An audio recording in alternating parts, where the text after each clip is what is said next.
What a journey to this point. You know, all these wins that you strung together, and finally you get your big title shot in this tournament. Just reflect a little bit on what this journey has been like to get to this moment in this fight week.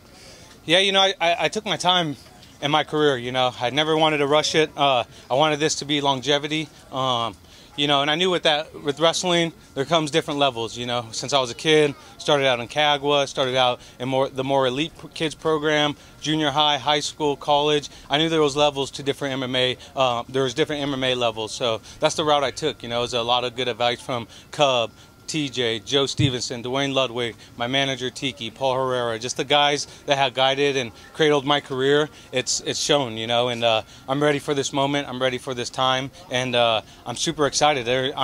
This is nothing new to me. I've already lost and won some of the biggest title fights that there is out there, you know, being part with TJ, Cub, and, you know, I've seen it all. I've taken it all in. I've got to take my time and experience the very highs of MMA and the very lows of MMA. Juan, you were known as sort of the belt collector on the regional scene in multiple weight classes. How does this fight week compare for this title fight than some of the other titles you fought for? I mean, it's a huge difference. You know, I'm fighting for Bellator's, you know, featherweight world title, you know, against one of the best in Bellator. You know, he's had a great career. He went out and had the performance of a lifetime, his last fight, and he's coming off some huge momentum, you know. So going into this fight, fighting a double champ, it means something more, a lot more to me, you know, to go out there and dethrone a double champ. You know, I know a lot of guys, when my head was on the platter, that try to come in and take it off, you know. So I understand that on the other side now, and I'm looking to go in there and dethrone the man. We saw TJ Dillashaw out there with you. How much of an asset was he in this camp, helping you get ready for this world title fight? You know, this fight, being with TJ, it's, you know, it all prepped me. You know, it's an experience that money can't buy. You know, when I got to do training camps with him, when I got to be part of even his last fight, I had a week until my fight, and then and I was out there with him because I wanted to experience the volume, the noise, the media, the fans. You know, I took it all in, and now I'm ready for this, and it's in my hometown.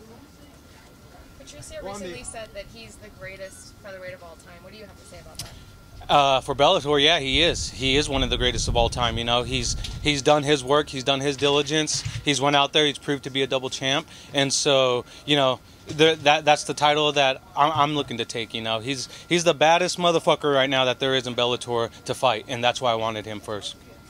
The fight is obviously in a tournament. You win, you get to the draw process. Do you have a strategy for it going in, or is that something you're leaving to your coaches to figure out who would be next? The strategy is to make them quit, right? And make them quit, or you know, get them unconscious. That's the strategy. You know, it's going to be pedal to the metal the whole time, and I'm looking forward to the opportunity. Have you thought at all about the draw after this round, where fighters are going to kind of get to pick their spots? Because you come out of this with the belt, someone could immediately pick a title shot with you.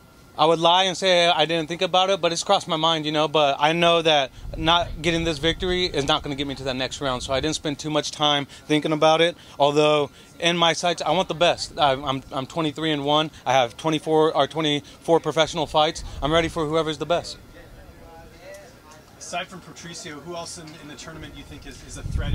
I'm sure you're keeping an eye at least on the other.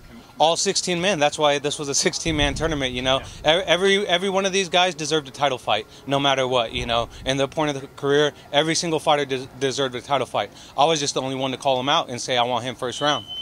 Is this sort of vindication getting this title shot? Because, like you said, you took the long road to get here, and I think those of us who followed you on the regional scene knew how good you were. But now this is the biggest fight of your career. Do you feel sort of like, hey, I finally made it?